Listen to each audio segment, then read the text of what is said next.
The meaning of public administration according to Woodrow Wilson. Explain the meaning of public administration. According to Woodrow Wilson, he is the father of public administration, isn't it? According to him, what is public administration? Public administration ಅಥವಾ ನಾಗರಿಕ ಆಡಳಿತ is the detailed and systematic application of law.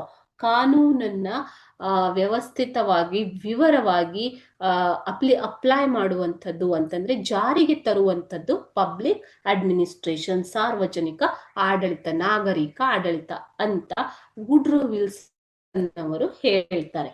Every particular application of a law is an act of administration.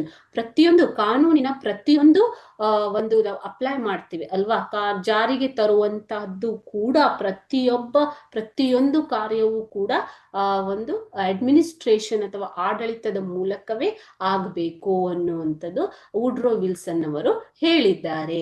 So public administration is nothing but detailed and systematic,